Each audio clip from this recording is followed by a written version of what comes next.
Welcome to the newest episode of Beyond the Fame with Jason Fraley. I'm your host, Jason Fraley, picking the brains of the top filmmakers, musicians, and artists of our time. Colin Quinn brings stand-up comedy to the Miracle Theater along Washington, D.C.'s Barracks Row on February 4th. We spoke about his hilarious career hosting Weekend Update on Saturday Night Live, Tough Crowd on Comedy Central, and even starring in Trainwreck. Hey, Colin Quinn, thanks so much for joining us on WTOP. Thanks for having me. Hey, but I'm in the car. Would you say you're in a car? Yeah. Well, you know, it actually sounds all right, though. So I'm. Oh, good. I might not have even known you were in a car if you didn't say anything. I should have kept my mouth shut. Yeah, exactly. Now, I know this is I don't even know if you know this, but I believe it's like the oldest theater in DC. It's like, I think it started as like a vaudeville thing back in like 1909, but now Union Stages come in and, with some concerts, it's renovated for movies. And I think they even have some church services in there. And now I got Colin Quinn, but do you like playing these old, historic, more intimate spaces as opposed to like the big arena kind of things? Well, it's not like I have a choice. It's not like the arenas are clamoring for me, but yeah, I mean, I love all these old vaudeville. I love all the whole country is filled with these old vaudeville houses. Even sometimes you go to a small town and there's one of those theaters and they're beautifully restored. It's amazing. It just has a different, there's a great feeling to it, I don't know. It's just there's something elegant about it, I think we're lucky to be able to see you in such a space like that. And people need to definitely run out and grab tickets because that's like I'll say a once in a lifetime opportunity to see you up close and personal like that. What sort of topics are you going to explore? Is it like, when you come to DC, do you work in a little more political stuff than usual, or you got COVID, or, what sort of? Yeah, I mean, I talk about COVID and politics all the time anyway, but I mean, yeah, every comedian loves DC. It's kind of a weird thing because all comedians love the crowds in DC. And that goes from the smartest to the stupidest. Every comedian loves it. So that's kind of a strange thing, not just political ones. Everybody loves it. And I don't know if it's because they're more aware. I don't know what it is, but it's just one of those things, you see a lot of special shoot in DC, and that's for a reason, So, yeah, I talk about everything under the sun, everything that's going on, social media, just everything that's happening. Now you said everyone loves DC from the smartest to the stupidest. Where do you fall in that spectrum? Well, it depends who you ask. I'm not the one that can answer that question. I'm like everybody else. I'm like, no, it's smart. But of course, everybody looks at themselves that way, don't they? Yeah, we're probably all a little further down the scale than we think. yeah, exactly. Well, how have you actually been spending you said you work in a little COVID into the routine anyway, but like, how have you spent this last 2 years? Like, I feel like that's the elephant in the room. Like, the last 2 years has been insanity. Yeah, I've been writing a lot of stuff, but I mean, yeah, I don't know. I never, the thing I regret is I never fully committed to my Zoom lighting. I have it, but some people really just said, okay, this is the new world, and they set themselves up nicely. And I didn't do that, which was probably a mistake. But you're back out there on the road. People are. I'm sure they'll have their COVID protocols before they get in and stuff. So you know what I mean. People need some laughs. So I appreciate you doing it. No, I love it. Are you kidding me? It's really have a different energy for the audience and for us. I think we're all more grateful because now it's like, oh man, this went away. You have to take things away for people to appreciate them, and that's how I feel about it too. Comedians too. We love being back now. Wow, yeah, and you know what? When you just said sometimes you got to take things away to appreciate it, on a bit of a more somber note, we had Bob Saget and Louis Anderson, some big comedians taking Betty White. I mean, some really comedy legends taken from us. But real quick, just your thoughts. I mean, that's got to hit you extra hard as a fellow comic. Yeah, I mean, starting with Norm, it's just been ugly as far as you start to realize, oh no, all these people that I knew that were so amazing are gone now forever. It's just like I was thinking about Norm 2 days ago, and I was like, oh, Norm, and I was watching something, and I was like, oh no, he's really not coming back. And same with Louis and Bob, and like those guys were just what everybody said about them. They were just nice guys. They were like people that everybody liked, and yeah, it's kind of a weird thing, but it's how it goes, Life, yeah, absolutely. I'm gonna wait until whatever that goes by. Is that like an ambulance or something? Yeah. Where are we while we wait for the ambulance in your car? Where are you joining us from? Are you in New York or where are you? Yep. I'm in New York right now. Right now, I'm just passing Madison Square Garden. The war on drugs will be there January 29th. I thought I'm the just war on drugs waiting. was there in the 80s. I think I'm you're passing. underselling yourself. When you say you pass Madison Square Garden, I think Madison Square Garden passes you, Colin Quinn.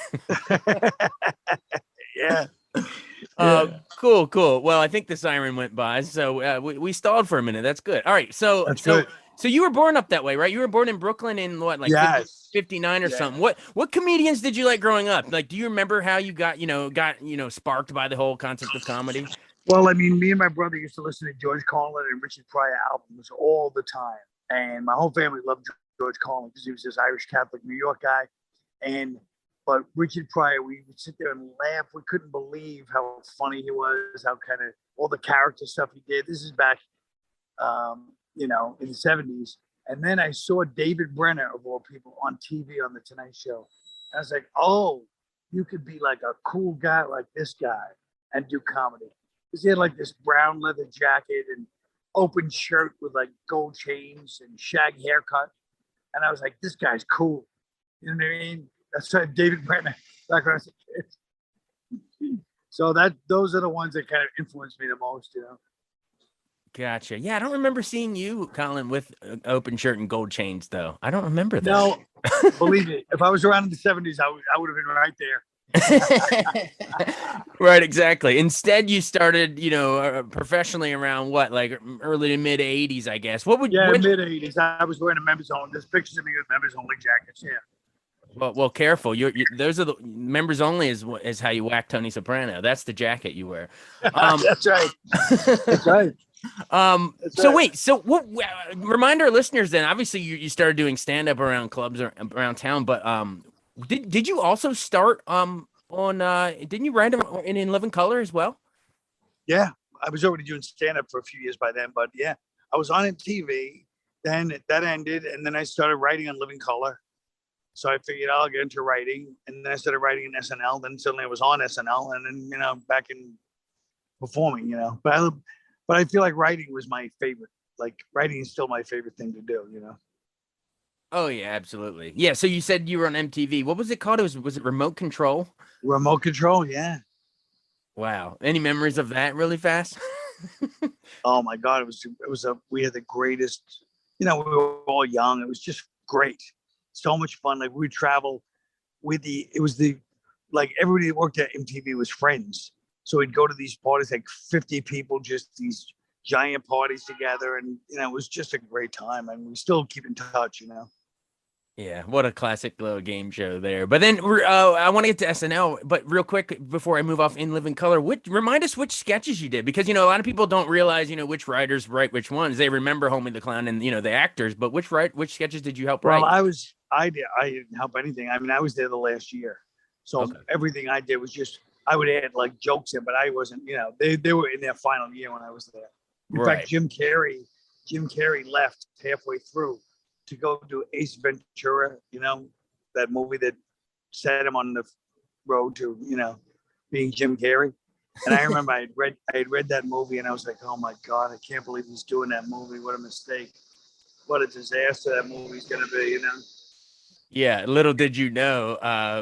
Yeah, it just goes to show, that one person, like when you read a movie, if it says guy walks in room and sits at table and starts knocking glasses over. You're like, that's not funny. But right. You don't realize when Jim Carrey does it, the way he does it is going to make it something special, Right. When you read on the page, guy turns over and starts talking out of his butthole. That's right. Does it? Exactly. Like, that's not funny. Dude, my favorite line from that movie has to be when he knocks on the door and he goes, "Hi, I'm looking for Ray Finkel." And they cock the shotgun and he goes, "And a clean pair of shorts."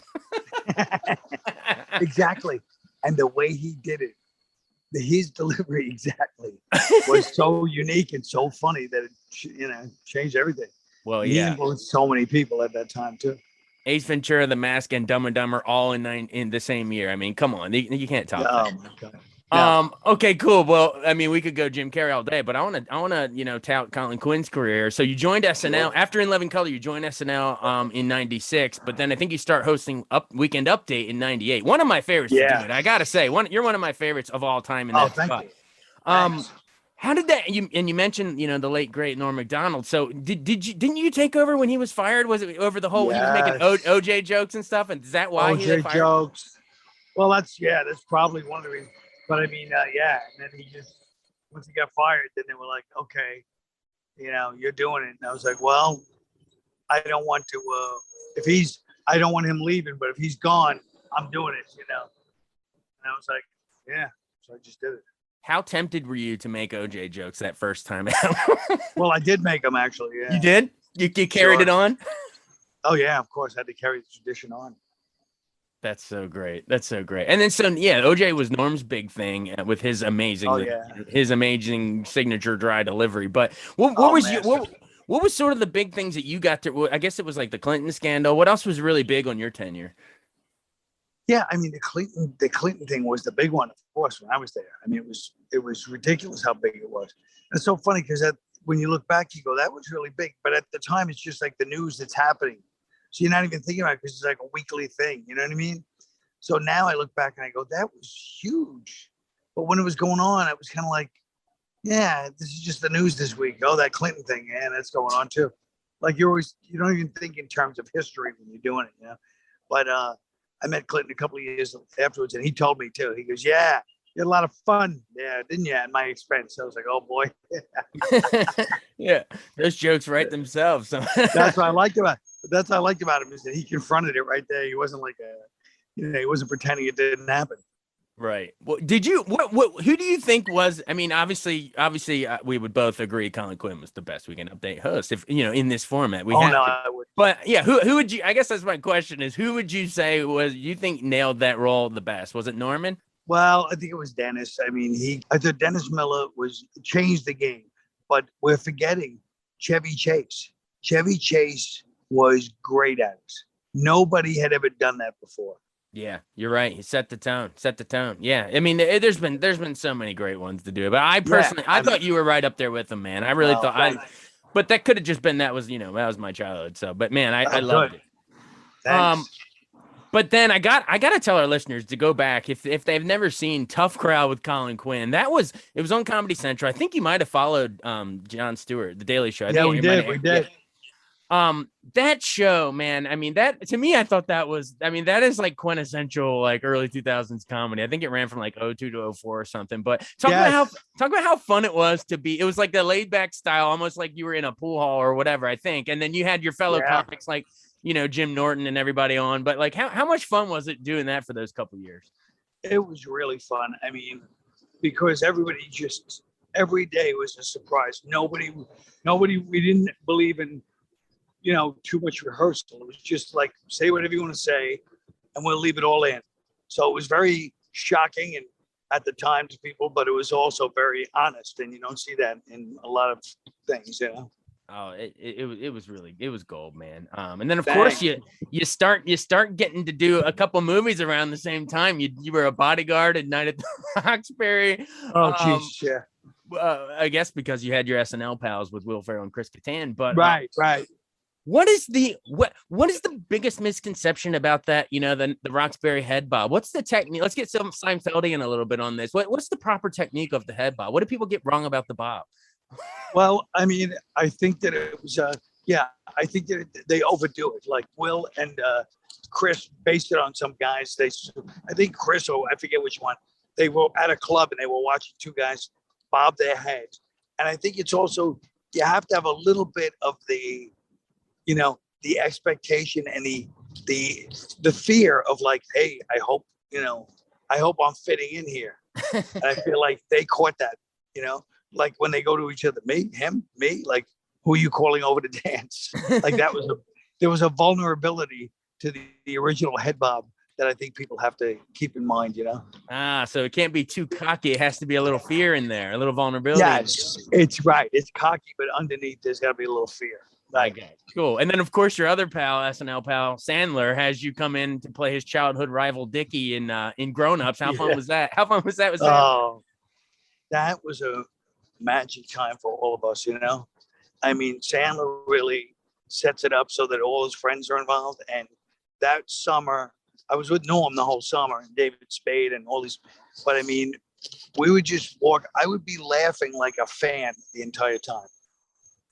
These guys had me crying with laughter. I mean, Norm was just on a tear all summer. Every store we went into, he has to like, he has to like talk to people and kind of just, mess with them in a certain way, but not like, he's not even trying to be me. He's just, I don't know what he's doing, but it was just the way he was. Every store we would walk out, people would be shaking their heads, but laughing, but it was insane.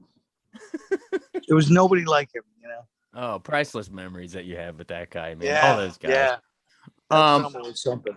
And then to round out the trilogy of Roxbury grown-ups, and let's go with Trainwreck. Amy Schumer's dad, man, a vulnerability in that role, but a hilarious role. Man, that to me, that movie with you, Amy, Bill Hader, well, who else? LeBron James, John Cena. Like people go back to Judd Apatow directing it. Like people need to go back and look. I thought that was one of the funniest movies of the last decade. So, but that was a good one. Memories of Amari Stoudemire. Yeah, Amari Stoudemire. Just memories of working of being on set with so many greats. Well, the great thing about that too was that you've got like everybody being funny off camera. Like comedians are just such troublemaker. Like there's no such thing as like not causing a problem. Like everybody's just like on the break. Nobody's being serious. No one's being nice. We're breaking each other's chops. Like it's just there's never a moment where people are just being sincere and it's just not in our DNA in some way, So everybody's just playing gay. Everybody's just playing, busting each other's chat. And it's like, what the hell? What's wrong with us? You can't just have a nice, decent moment. It's always got to be like, yeah. So even in the middle of that movie, everyone's doing great work. And then, we'll be like, hey, great, and compliment each other.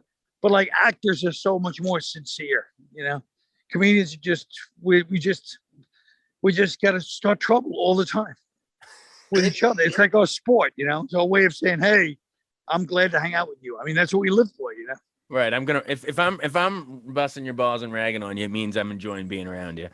Yeah.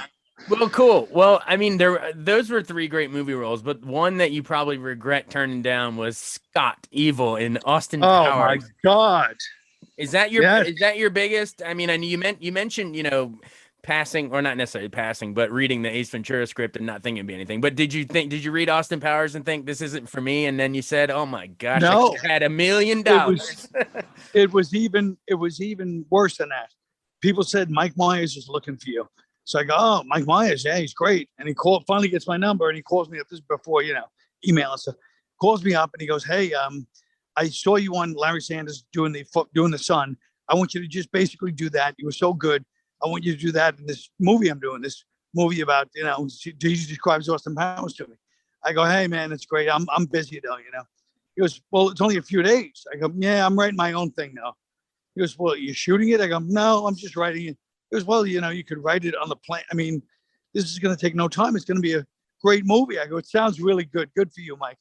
I literally treated him like we were two equals with our movies. My movie, which never got made, and his movie, which is an iconic movie of society.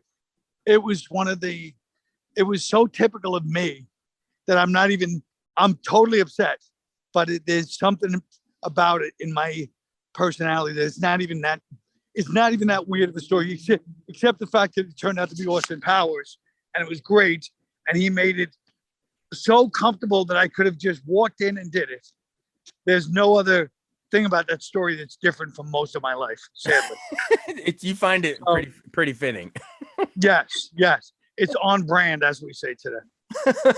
Man, you could have been in that legendary father-son therapy scene when I'm such an idiot. My father would make outrageous claims like he invented the question mark. It's unbelievable. You could have been there. Oh well, man. Yeah, I'm sure you still. Yeah. But yeah, were you sitting there watching this Doctor Evil scenes in the theater? Just were you able to crack up like the rest of us, or part of you like, oh No, no? no, it was not. No, because most things I've turned down, I'm always like, that was garbage anyway. That was no good. But Austin Powers was great. It was. I mean, yeah, you could have had 3 movies out of that, man. But man, I know. it's to me it's all timer Bond spoof. I mean, it's one of the best spoofs ever made. Well, anyway. So good. Well, you've been more than generous with your time, and we could talk all day. But real quick, let's wrap it back full circle to your stand-up career. So I mean, I know in recent years, what you did, Red State, Blue State, you did the New York Story, directed by Jerry Seinfeld. Sure. And then I guess at least I don't know about most recently, but pretty recently you did the HBO Max thing during 2020, the whole pandemic thing. It was, what is it called? Colin Quinn and Friends parking lot comedy show. What was it like trying to put that thing together? And I assume the pandemic just forced you to get creative. Yeah, no, the pandemic was we were just doing it for cars. I mean, there was no there was no audience, so it was just basically cars honking at us. And yeah, it was kind of a weird it was weird in that it didn't bother us, because all those comedians on that show have been doing it for so many years and have done so many weird and horrible shows that nothing can faze anybody. That's how it is. So even though there was no laughs, you would think that would faze us. We all thought it would faze us. Nobody was affected by it. That's how it felt. It's so crazy, but that's how long we've been. That's how many weird gigs you do. Like, nobody ever hears about these weird little shows we do. You know what I mean? All over the place, that are just like, what are you doing in somebody's backyard?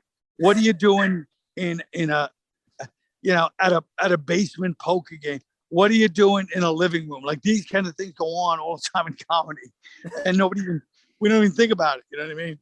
And what was the all-time weirdest place you did? All-time weirdest. Well, actually, speaking of members only, me and Chris Rock once did it, where we had to perform on top of a pool table in the middle of on a Sunday right after the Jets and Giants played in Jersey, and we're playing on top of a pool table. Me, Chris Rock, and this guy Jim Mendrino booked it and performed, and we were literally standing on top of the pool table in front of all these guys performing. Like, there was no place to stand where everybody could see us. So they go on top of the pool table. Like, okay. So we're both up there doing our act. In between jokes, you're like, punchline, corner pocket. You gotta call. You gotta. Yeah. Well, we were too raw to really work it the way we should have. That angle, we were new, so we were kind of like, but just doing our act. You know what I mean? But yeah, we should have obviously, a couple of years later, we would have made the whole thing about that. Yeah. I mean, with tough crowd, you kind of lean on the pool table. It prepared you, really. I do. I love pool. I really do. Well, I appreciate you joining us. And you said you did the parking lot comedy show, where people would honk their horns. We've come full circle, because now you're in a car doing comedy on the radio with me. Now I just got out, but yes, exactly. Oh, damn. I was gonna see if you could honk the horn for us. Awesome. Yeah, but just as long as they come to the show, that's better. Well, cool. Yeah. Again, everyone come check him out at the show. Colin Quinn is coming to the Miracle Theater on Friday, February 4th in DC. So get your tickets now. Thanks, Colin. Thanks so much for joining us on Beyond the Fame with Jason Fraley. Remember to hit the subscribe button and give us a 5-star rating if you like what you hear. We'll see you next time.